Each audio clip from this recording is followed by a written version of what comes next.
मुंबईच्या बीकेसी मधली ती भव्य इमारत सकाळी 9च्या सुमारास जणू जागृत होत होती. निळ्या रंगाच्या काचेच्या पॅनल्सवर सकाळचं कोवळं ऊन पडलं होतं, ज्यामुळे ती अख्खी इमारत एखाद्या हियासारखी चमकत होती. इमारतीच्या समोर असलेल्या कार पार्किंगमध्ये एकामागून एक महागड्या गाड्या शिस्तीत उभ्या राहत होत्या. लोकांची लगबग सुरू झाली होती. कोणाच्या हातात स्टाईलिश लॅपटॉप बॅग होती, तर कोणाच्या हातात महागड्या कॅफेची कॉफी. याच गर्दीत एक काळ्या रंगाची मर्सिडीज येऊन थांबली. ड्रायव्हरने उतरून दरवाजा उघडला आणि तिथून बाहेर पडला तो रणबीर.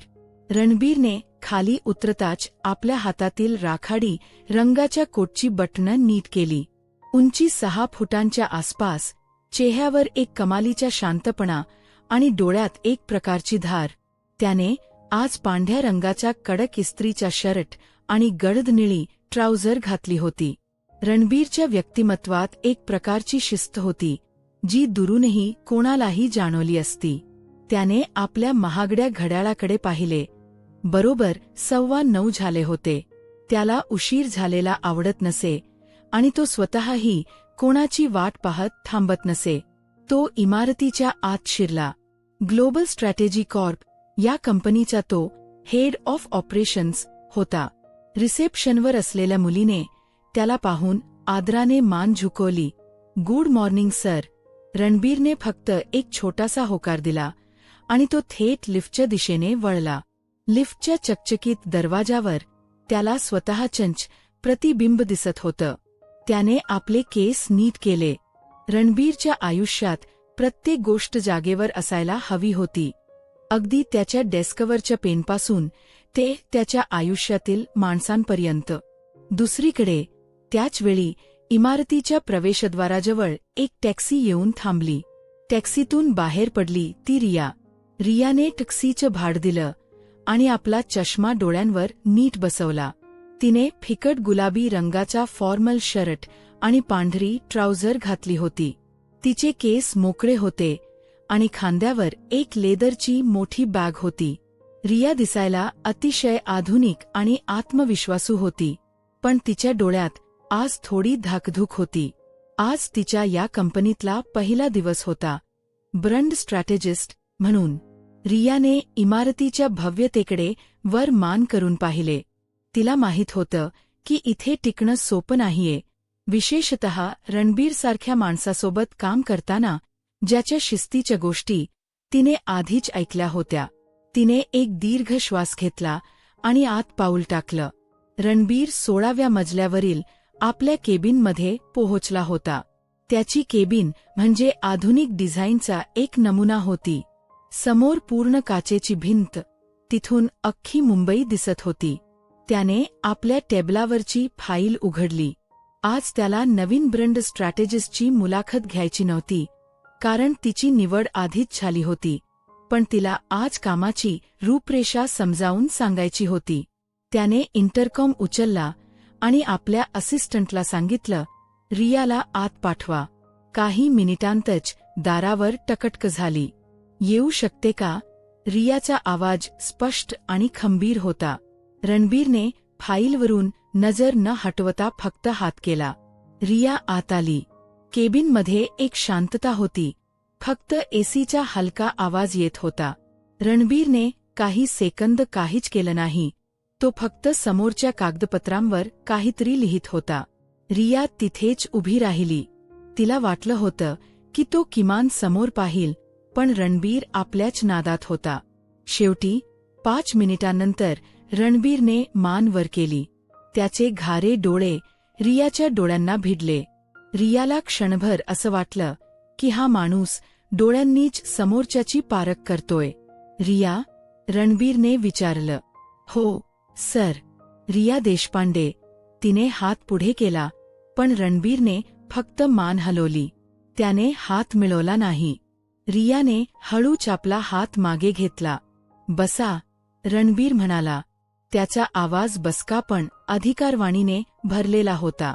तुम्ही तुमचं प्रेझेंटेशन आणि आधीचं काम पाहिलं आहे मी. इम्प्रेसिव्ह आहे. पण इथे आम्हाला फक्त चांगलं काम नकोय, आम्हाला परफेक्ट काम हवंय. ग्लोबल स्ट्रॅटेजी कॉर्पमध्ये चुकांना जागा नसते. रियाने शांतपणे त्याचं बोलणं ऐकलं. तिला त्याचं हे वागणं थोडं उर्मट वाटलं, पण तिने चेहऱ्यावर कोणतेही भाव दाखवले नाहीत. मला माहीत आहे सर, मी माझ्या कामासाठी पूर्णपणे तयार आहे. रणबीरने एक फाईल तिच्या समोर सरकवली. हे आपलं नवीन क्लायंटचं डोसियर आहे. पुढच्या 5 दिवसांत मला यावर तुमची पहिली स्ट्रॅटेजी हवी आहे. आणि हो, मला पीपीटी पेक्षा डेटा आणि रिॲलिटी जास्त महत्वाची वाटते. त्यामुळे हवेतल्या गोष्टी करू नका. रियाने ती फाईल हातात घेतली. ती जड होती. 5 दिवस. सर, हा डेटा वाचायलाच 2 दिवस लागतील. रणबीरच्या ओठांवर एक पुसटस, अगदी न जाणवणारं हसू आलं. वेळ कोणासाठीच थांबत नाही, रिया. जर तुम्हाला वाटत असेल की हे कठीण आहे, तर तुम्ही विचार करू शकता. रियाला राग आला होता, पण तिने तो गिळला. तिने रणबीरच्या डोळ्यात थेट पाहिलं आणि म्हणाली, मला कठीण गोष्टीच आवडतात, सर. 5व्या दिवशी संध्याकाळी 5 वाजता तुम्हाला हे डेस्कवर मिळेल. रणबीरने फक्त एकदा तिच्याकडे पाहिलं आणि पुन्हा आपल्या लॅपटॉपकडे वळला. That's it. तुम्ही जाऊ शकता. तुमचं डेस्क बाहेरच्या बाजूला डावीकडे आहे. रिया केबिन बाहेर पडली. बाहेर येताच तिने एक मोठा श्वास सोडला. तिला जाणवलं की रणबीर हा माणूस जितका कडक दिसतो, त्यापेक्षा तो जास्त गुंतागुंतीचा आहे. तिने आपल्या डेस्ककडे पाहिले. तिथे एक नवीन लॅपटॉप, एक कोरी डायरी आणि काही फाईल्स ठेवल्या होत्या. तिने खुर्चीवर बसून आजूबाजूचा कानोसा घेतला. ऑफिसमध्ये प्रत्येकजण आपापल्या कामात मग्न होता.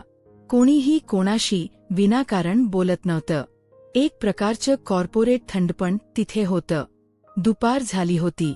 रिया फाईल वाचण्यात पूर्णपणे बुडाली होती. तिला कामात हरवून जायला आवडायचं. रणबीरने आपल्या केबिनच्या काचेतून बाहेर पाहिलं. त्याला रिया दिसत होती. तिचे केस एका बाजूला झुकले होते आणि ती अतिशय एकाग्रतेने कागदपत्र तपासत होती. रणबीरला अशा लोकांचा आदर होता जे कामात निष्ठा दाखवतात. पण तरीही त्याने स्वतःला सावरलं. त्याच्यासाठी ती फक्त एक नवीन एम्प्लॉई होती. दुपारच्या लंच ब्रेकची वेळ झाली. ऑफिसचे लोक कॅफेटेरियाकडे वळले. रियाला कोणीतरी विचारलं, लंचला येणार का? पण तिने हसून नकार दिला. तिला आधी हे काम समजून घ्यायचं होतं. तिने बॅगेतून आपलं सँडविच काढलं आणि तिथेच बसून खायला सुरुवात केली. रणबीर आपल्या केबिनमधून बाहेर पडला. तो सहसा लंच ऑफिस बाहेरच करायचा. जाता जाता त्याची नजर रियाच्या डेस्कवर पडली. तिने सँडविच खात खात लॅपटॉपवर काहीतरी नोट्स काढल्या होत्या. रणबीर तिथेच थांबला. डेस्कवर खाणं मला आवडत नाही. रणबीरचा आवाज ऐकून रिया दचकली.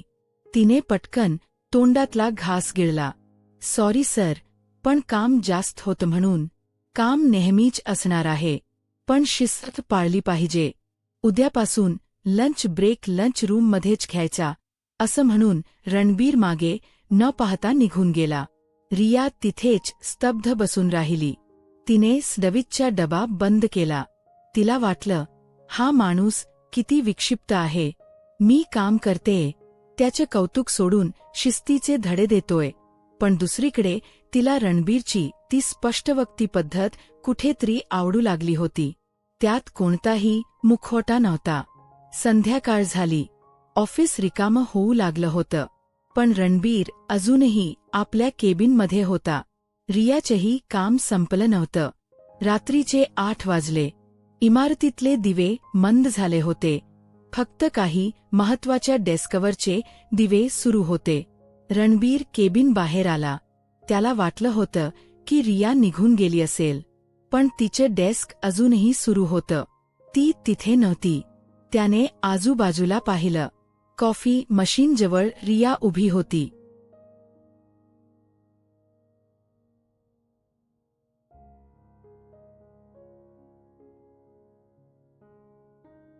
तिने आपला कोट खुर्चीवर टाकला होता आणि ती कॉफी कप हातात घेऊन खिडकीबाहेरच्या मुंबईच्या लाईट्सकडे पाहत होती. तिच्या चेहऱ्यावर एक प्रकारचा थकवा होता, पण समाधानही होतं. रणबीर हळूच तिच्या मागे जाऊन उभा राहिला. अजूनही इथेच? रणबीरने विचारलं. रियाने मागे वळून पाहिलं. तिचे डोळे थोडे थकलेले दिसत होते.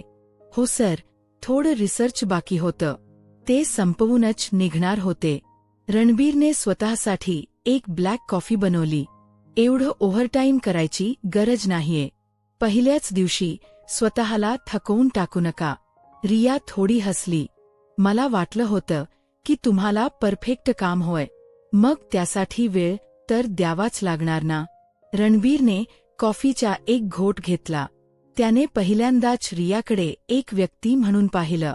परफेक्ट काम म्हणजे फक्त वेळ देणं नाही, तर योग्य वेळी योग्य निर्णय घेणं आहे. तुम्ही निघायला हवं.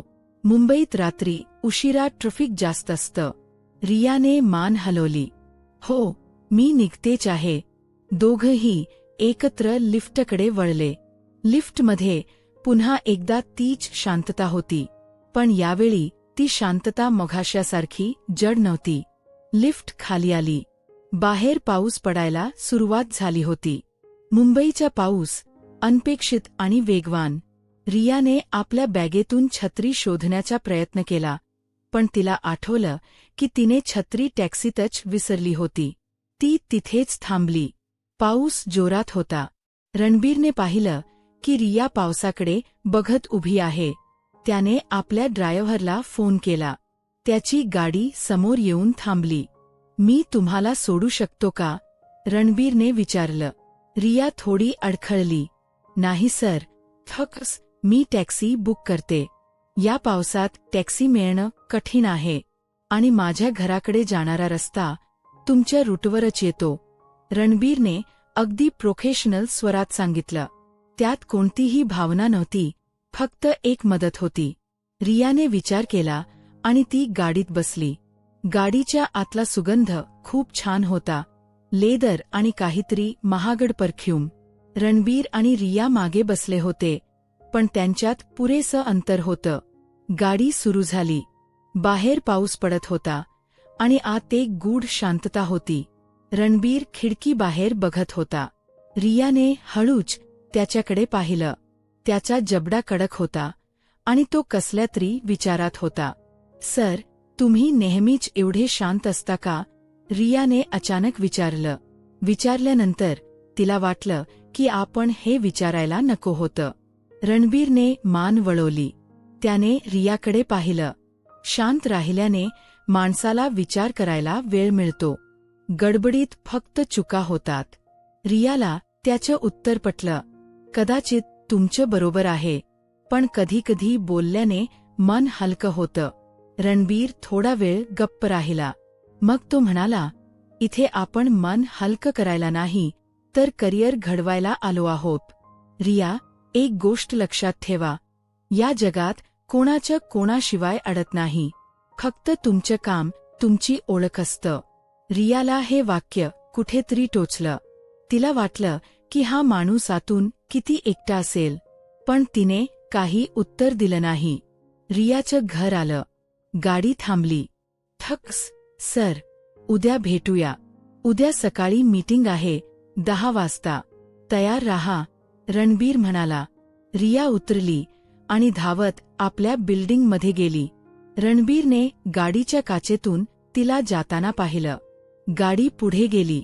घरी गेल्यावर रियाने गरम कॉफी बनवली आणि ती गॅलरीत उभी राहिली.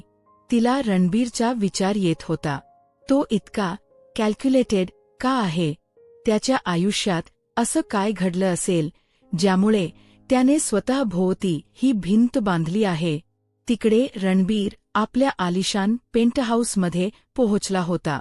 त्याने आपला कोट काढला आणि सोफ्यावर टाकला. त्याने घराचे सगळे दिवे लावले नाहीत. त्याला अंधार आवडत होता. त्याने आपल्या लॅपटॉपवर रियाची फाईल पुन्हा एकदा उघडली. तिच्या कामात एक प्रकारची चमक होती, जी त्याने खूप दिवसांपासून कोणामध्येच पाहिली नव्हती. पण मग त्याला काहीतरी आठवलं. त्याने कपाटातून एक जुनी डायरी काढली. त्यात एक कोडे होतं जे त्याला अनेक वर्षांपासून सुटलं नव्हतं. त्याच्या वडिलांच्या व्यवसायातील काही जुने व्यवहार ज्याचा संबंध आजच्या कंपनीशी होता. आणि याच कोड्याचा एक धागा कुठेतरी रियाच्या आधीच्या कंपनीशी जोडलेला होता. रणबीरच्या डोळ्यात एक वेगळीच चमक आली. सस्पेन्स अजून बाकी होता.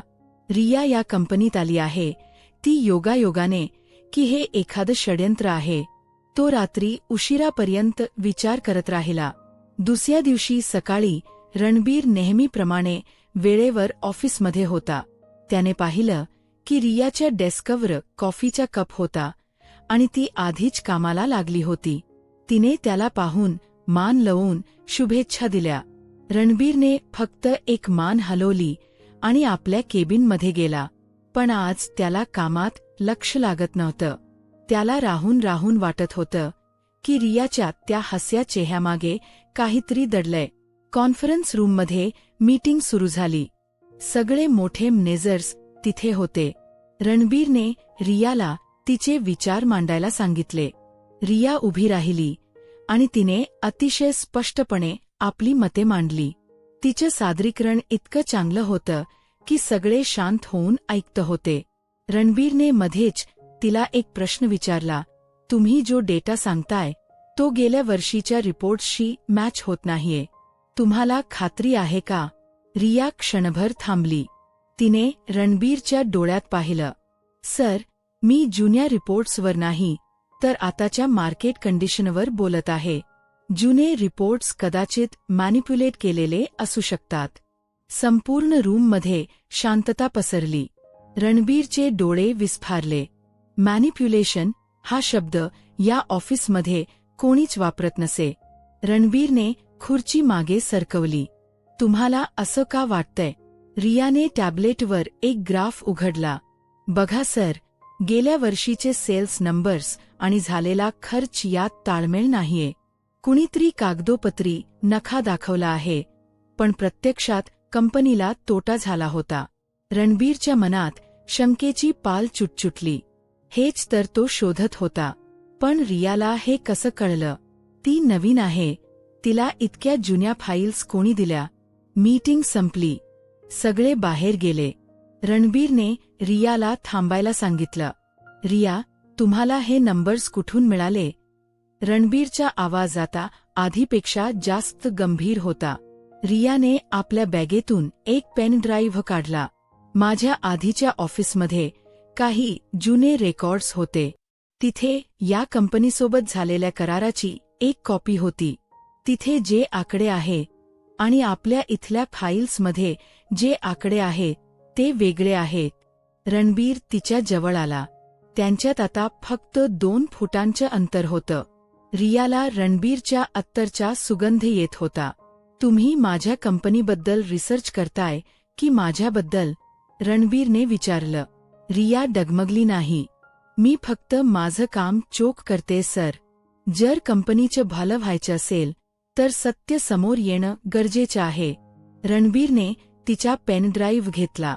हे कोणालाही सांगू नका. अगदी तुमच्या जिवलग मैत्रिणीलाही नाही. समजलं? रियाने होकार दिला. ती बाहेर आली तेव्हा तिचं हृदय जोरात धडधडत होतं. तिला रणबीरच्या जवळ असण्याने काहीतरी वेगळंच जाणवलं होतं. ते प्रेम नव्हतं तर एक प्रकारचं आकर्षण होतं. एका अशा माणसाचं आकर्षण जो खूप रहस्यमयी आहे. रात्री पुन्हा एकदा पाऊस सुरू झाला. रणबीर आपल्या केबिनमध्ये बसून तो पेन ड्राईव्ह चेक करत होता. त्याला जे सापडलं ते धक्कादायक होतं. या कंपनीत एक मोठा घोटाळा झाला होता आणि त्याचे धागेदोर थेट रणबीरच्या कुटुंबाशी जोडलेले होते. रणबीरने खिडकी बाहेर पाहिलं. त्याला तिथे रियाचं डेस्क रिकामं दिसलं. पण तिच्या डेस्कवर एक छोटीशी चिठ्ठी होती जी वायाने उडत जमिनीवर पडली होती. तो बाहेर आला आणि त्याने ती चिठ्ठी उचलली. त्यावर लिहिलं होतं, सत्याचा शोध घेताना स्वतःला हरवू नका रणबीर. रणबीर स्तब्ध झाला. तिला कसं कळलं की तो काय शोधतोय? रिया नेमकं कोण आहे?